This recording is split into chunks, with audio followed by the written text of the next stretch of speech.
Herkese merhaba, kanalıma hoş geldiniz arkadaşlar. Köylü kızımın yapımına devam ediyorum. Bakın her ayrıntısı çok sevimli, çok tatlı oldu. Bu bölümde saçlarının yapımını anlatacağım. Bakın saçları çok sık da değil, çok da seyrek de değil arkadaşlar. Harika bir model oldu. 100 gram ipten bayağı kaldı. 50 gram kadar ip kullandım sanırım. Alize Cotton Gold'un bu rengi de bebeğime çok yakıştı. Bebeğimin boyutu 32 santim boyunda.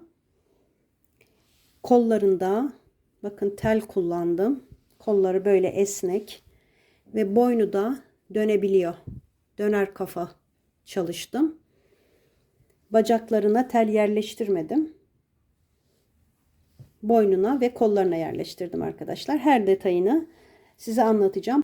Bu bölümde sadece peruğunu yapacağım. Kanalıma abone değilseniz abone olarak bana destek olabilirsiniz. Ayrıca kanalımda katıl butonunu aktif hale getirdim. Bilmeyenler için söylüyorum. Ücretli üye olduğunuzda bazı modellerimi üyelere özel hazırlıyorum. Şu anda 2 tane modelim var. Eğer üye olmak istiyorsanız, o modellerime ulaşmak istiyorsanız videolarına katıl butonunun linkini videonun altına ekliyorum. O linkten katıl butonunu görüp üye olabilirsiniz arkadaşlar. Şimdi hemen kızımın saçlarının yapımına başlıyorum. Herkese kolay gelsin. Peru'nda bu ipi kullandım. Alize Cotton Gold.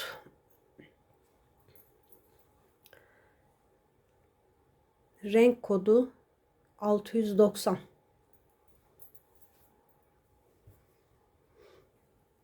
Tığım yine 2 milimetre. Sihirli halka yapıyorum. Sihirli halkanın içine 8 tane sık iğne yapıyorum. Çok sıkı yapmıyorum arkadaşlar. Çok sıkı örmüyorum gövdedeki gibi. Biraz gevşek, normal sık iğne ile yapıyorum. 7, 8. Sihirli halkayı sıkıştıralım. İşaret ipi koyuyorum. İlk sık iğnenin içine batıyorum. Bu sırada çift yapacağım. 8 tane çift yapıyorum.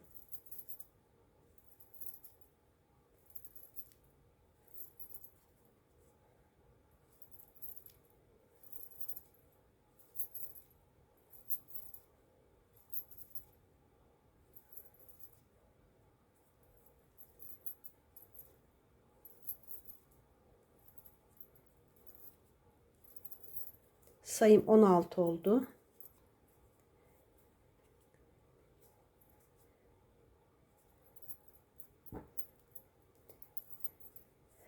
Üçüncü sırada bir tek bir çift yapacağım.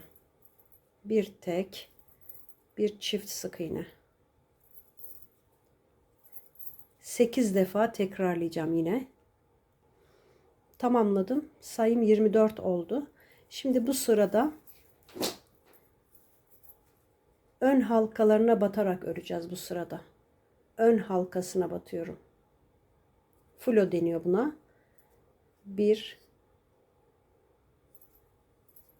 2 ördüm. Üçüncüye çift yapıyorum. 2 tek bir çift yapacağım. Ön halkalarına batarak. 1, 2, üçüncüye çift. 2 tek bir çifti 8 kere tekrarlayacağım. Bakın burada arkada halkalar kalıyor. Buraya saç teli yapacağım. Şimdi arttırmalarımı ön halkalarından tamamlayarak geleceğim. Tamamladım arttırmalarımı. Sayım 32 sık iğne oldu. Şimdi normal batıyorum. Yani arka lobuna ön lobuna batmıyorum. Normal batarak 3 tek bir çift yapacağım. 3 tek bir çift. Yine 8 defa 3 tek bir çifti tekrarlayacağım.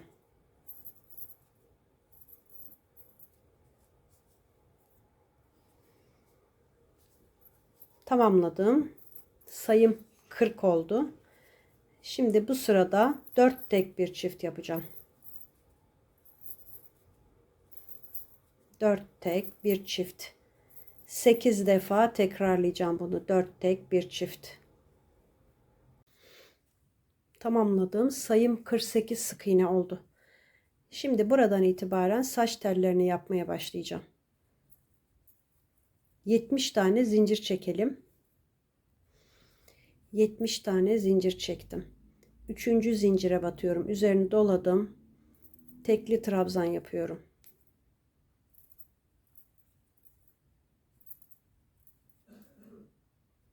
Çok sıkı yapmayalım. Buklelerimiz güzel dönsün. Şöyle şurayı gevşek çekelim.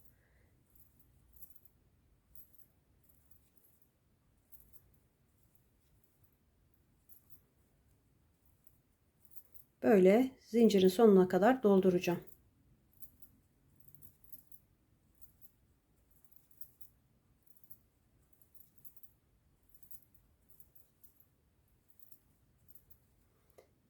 Buklemizi şöyle kendime doğru, yani bana doğru çeviriyorum. Arkaya doğru değil, şöyle çeviriyorum.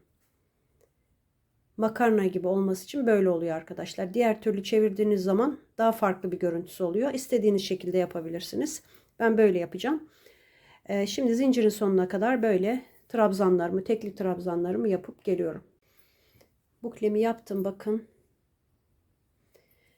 Şimdi bir tane atlayacağım. Bakın buraya atlıyorum. Yanındakine bağlıyorum. İlmek kaydırma yapıyorum. Yine 70 tane zincir çekeceğim. Bu bukleden 14 tane yapalım. Şöyle kahkül yapacağız ön tarafa. 14 tane aynı bukleden 70 zincir çekip yapacağım.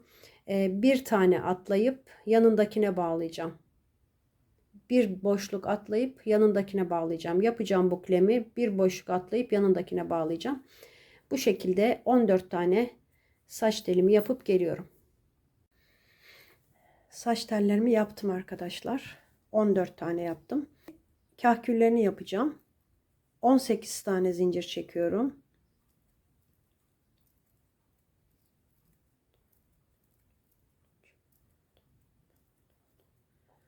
...18 zincir çekiyorum kahkülünün uzun kısmı için.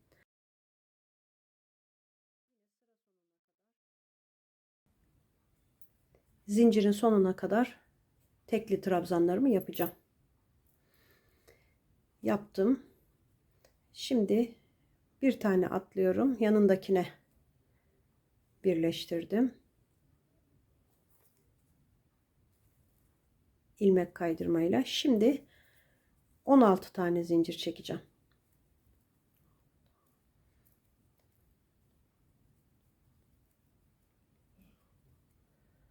...16 tane zincir çektim. 3. zincirden başlayıp trabzanlarımı yapacağım. Geleceğim. Yaptım saç telimi. Bir tane atlıyorum. Yanındakine bağlıyorum. Bu kez 18, 16, 14 tane zincir çekeceğim.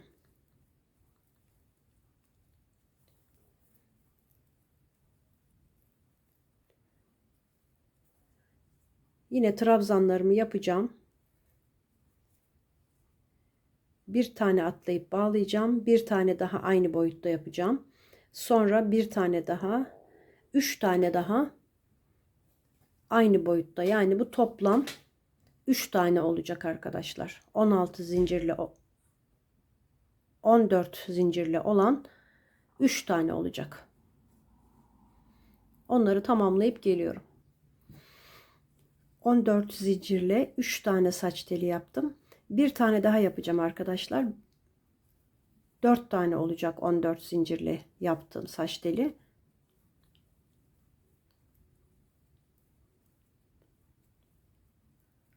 ...14 zincir trabzanlarımı yapıp geliyorum. Dördüncüsünü de yaptım arkadaşlar. Yani 14 zincirle 4 tane yaptım.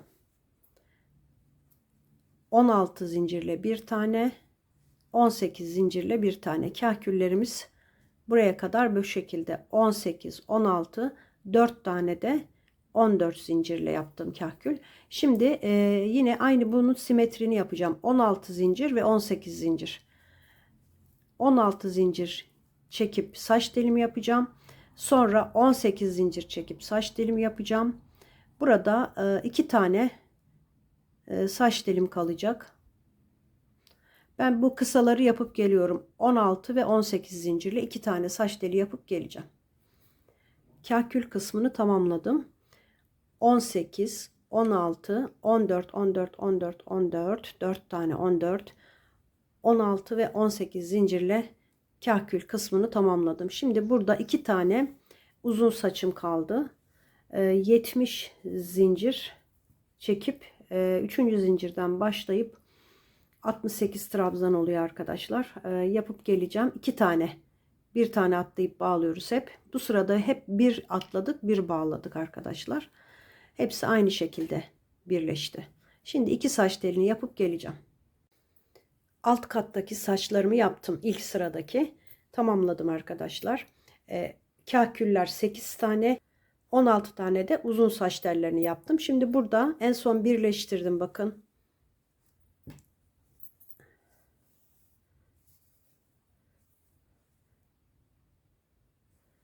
En son saç telimi birleştirdim. Burada bir zincir çekip ipimi kesiyorum.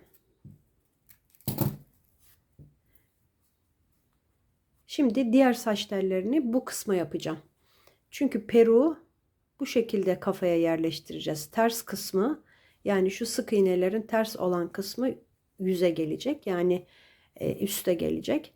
Şu sihirli halka ipini iç tarafa alıyorum. Çünkü burası kafaya böyle oturtulacak.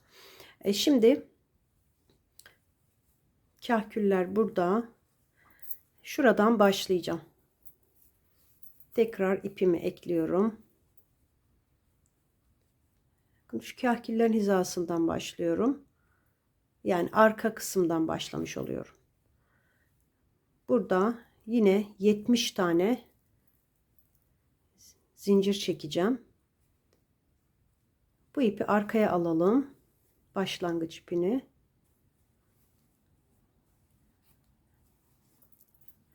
Bu iple düğümleyebiliriz.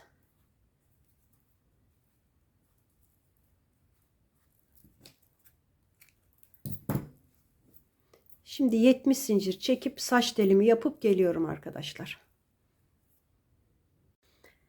Saç telimi yaptım, bakın bu şekilde. Yukarıdaki saç tellerinde ters kısmı böyle gelecek. Şimdi burada bir tane atlıyorum, yanındakine bağlıyorum ilmek kaydırma ile. Aynı sıklıkla yapacağız. Aşağıda yaptığım sıklıkta bunu da bağlayacağız. Saç telimi yapacağım, bir tane atlayıp yanındakine bağlayacağım. Burada 24 tane sık iğne var, 12 tane saç telim olacak. 12 saç telimi yapıp geliyorum arkadaşlar. Peruğumu bitirdim arkadaşlar. Bu son üstteki sırada 12 tane demiştim ama benim 11 oldu. Şurada bir tane atlamışım arkadaşlar. 2 tane atlamışım. O yüzden 11 tane oldu. 12 de olabilir, 11 de, yani çok fark etmiyor. Bu şekilde peruğumuzu hazırladık. Ben kafasını gövdeye sabitlemeden önce peruğu takıyorum. Çünkü daha kolay oluyor. Kafayı yerine oturttuktan sonra peruğu dizayn etmek, yapıştırmak, dikmek daha zor oluyor. O yüzden şimdi önce peruğu takalım, yerleştirelim. Burada ipimi kesmiştim. İçeriye alıyorum. Ben peruğu silikon tabancasıyla yapıştıracağım. Öyle sabitleyeceğim. Dikmek isterseniz bu ipleri uzun bırakabilirsiniz. Ya da ayrı bir ip de ekleyerek dikebilirsiniz peruğu kafasına. Ben silikon tabancasıyla, silikonla, sıcak silikonla yapıştıracağım veya herhangi başka bir yapıştırıcıyla da sabitleyebilirsiniz. Şimdi şöyle ortadan, bakın, peruğun ortasına iğnemi geçirdim. Kafanın biraz gerisine yapacağım arkadaşlar. Tam bu orta noktasına orta noktasını yapmayacağım. Şöyle 2 sıra altından sabitleyeceğim. Kahkülleri çok gözünü kapatmasın diye. Bakacağım, şimdi kontrol ediyorum. Bakın böyle kahkülleri bu şekilde oluyor. Sizin de uzun oluyorsa biraz daha geriye çekebilirsiniz ama çok da kısa olmasın. Bakın böyle. Hatta ben biraz daha, bir tık daha öne alacağım. Çok kısa olmasın. Şöyle bir sıra daha öne aldım. Kısa olunca güzel olmaz. Uzun olunca da gözlerini kapatır arkadaşlar. Ona göre ayarlayın siz de. Bakın böyle.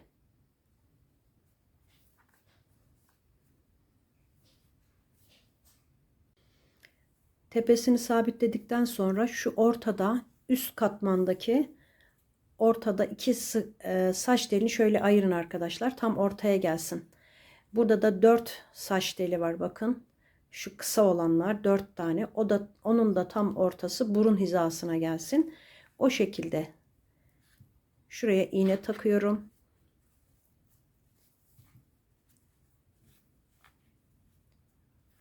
Şimdi önce şu tabanı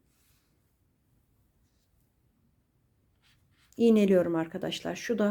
Şu uzun saç teli de buraya gelecek. Kaydırmayın, yani onu demek istiyorum. Kaydırmadan bu şekilde önce taban kısmını iğneleyelim. Şöyle biraz ben üstten iğneliyorum. Dikmek istiyorsanız, dikecek olursanız şu saç tellerinin dibinden dikin arkadaşlar. Önce tabanı sabitleyin. Ben yapıştıracağım. O yüzden şimdi göstereceğim size nasıl yapıştıracağımı. Şu saç telini de şuraya böyle yerleştirdikten sonra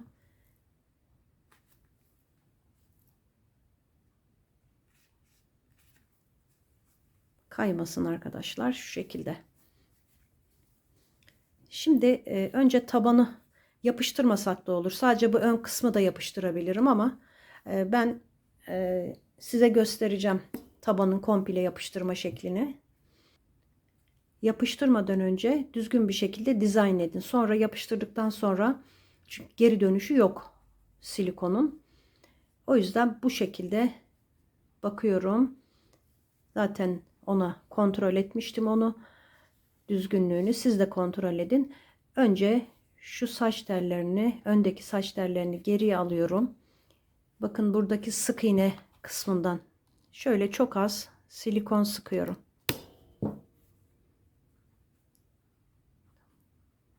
Buraya sabitledim. Sonra diğer kısımları da kısım kısım alarak ipimi de keseyim.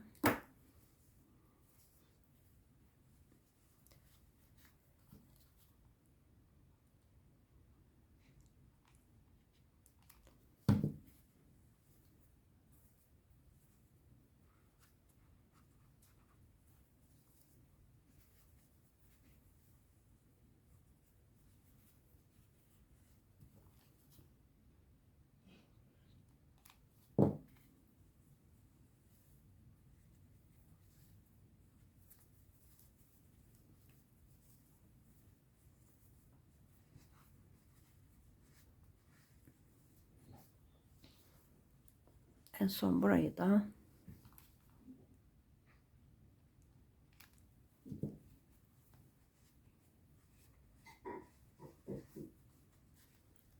silikon hemen yapışıyor. 1-2 5-10 saniyede yapışıyor arkadaşlar. Geri dönüşü yok. Bir daha çıkması çok zor. Çıksa bile leke kalır. İşte bu şekilde tabanı önce yapıştırdım. Siz dikebilirsiniz isterseniz. Şimdi alttaki saç tellerini iğneleyeceğim. En son yapıştırma işlemini yapacağım.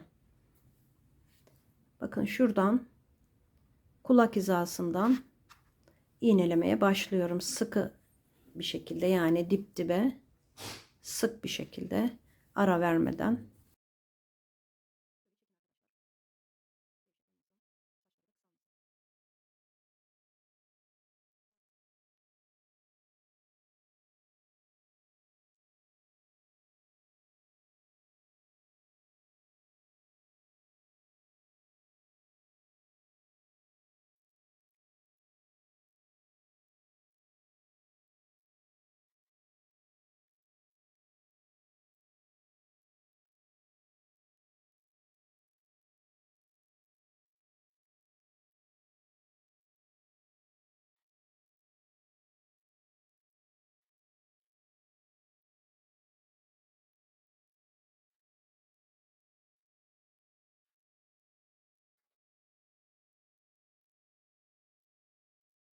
Şöyle hepsinin aynı hizada olmasına dikkat edin. Şimdi bu şekilde iğneledikten sonra saç tellerimi yukarıya alacağım.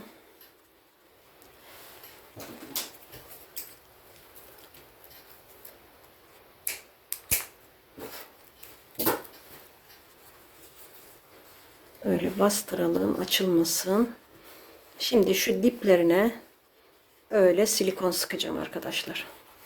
Böyle çok daha kolay oluyor.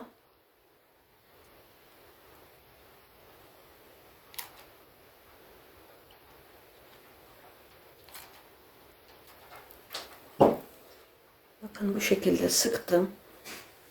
Şimdi geriye alıp bunları böyle yapıştıracağım. Bastırıyorum. Sonra iğneleri çıkaracağım.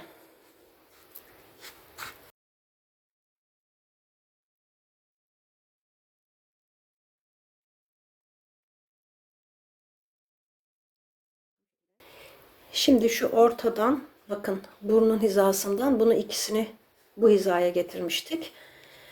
Bakın bunu da şuraya, çok kulağa kadar değil, kulağın öyle biraz üstünde kalabilir. Diğerini de gerdirerek kulağın üstüne buraya iğneledim. Şimdi bunları da yapıştıracağım. İğnemi biraz çıkarıyorum.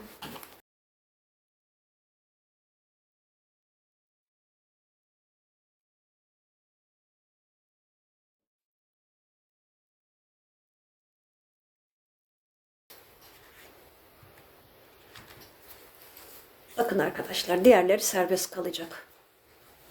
Bu şekilde.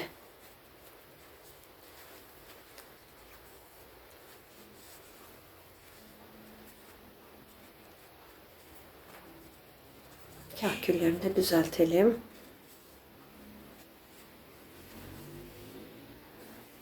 Bakın peruğumuz bu şekilde tamamlandı. Arkası da böyle. İsterseniz şöyle biraz yapıştırılabilir bunlar da. Ya da sabitlenebilir bu şekilde. Ben sabitlemeyeceğim şimdilik. Şöyle aslında şuralardan sabitlenebilir. Daha bozulmaz, daha düzgün durur. Böyle arkadaşlar.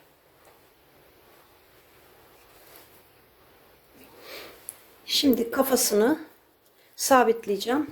Bakın buraya geçiriyorum. İsterseniz bu şekilde de kullanılıyor. Elbiseleri rahat giriyor böyle durunca. İsterseniz böyle de takıp iğneyle sabitlemeyebilirsiniz, iple. Böyle de durabilir. Ben yine de size göstereceğim arkadaşlar. Şu şekilde. Bakın böyle 2 kat bir ip taktım. Uzun bir iğneye. Şuradan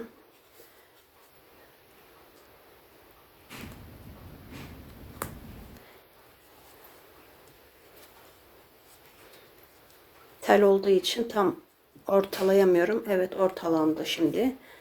Yani şu eksiltmeden sonra 3. sıraya falan geçirebilirsiniz. Şimdi bunu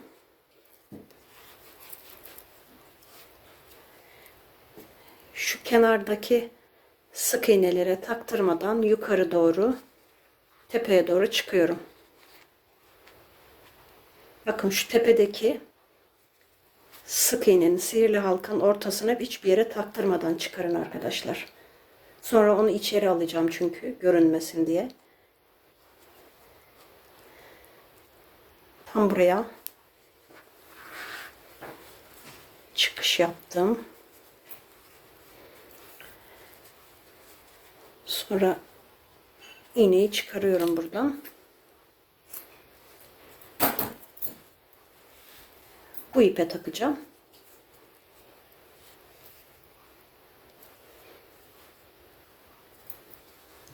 Yine aynı şekilde Bu kenardaki sık iğnelere taktırmayın. Ortadan kahverenginin ortasına çıkın arkadaşlar. Krem rengi ipin olduğu yere taktırmadan yine.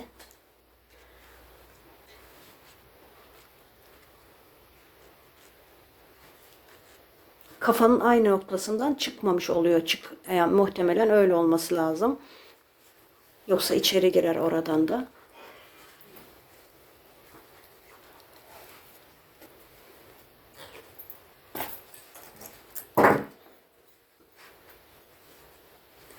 Ve buradan çıktım bakın.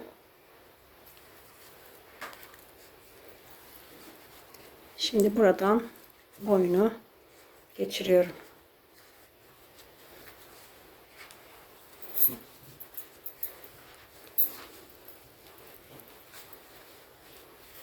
Yani bu 5 sık iğneye kadar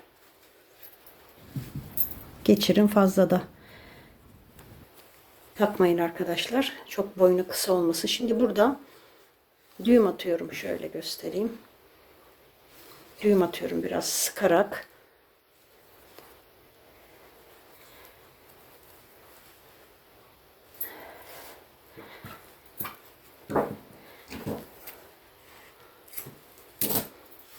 Şimdi bu ipi kahverengi saçın iç tarafına alacağım. Taktırmadığımız için oradan içeriye geçmesi lazım.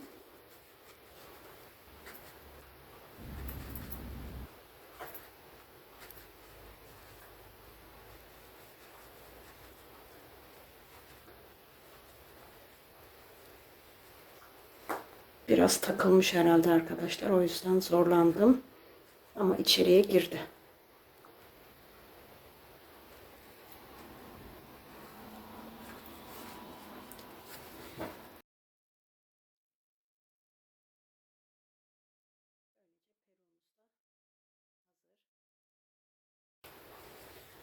Böylece kafayı da monte etmiş olduk. Bir dahaki bölümde tekrar görüşmek üzere. Hoşça kalın arkadaşlar.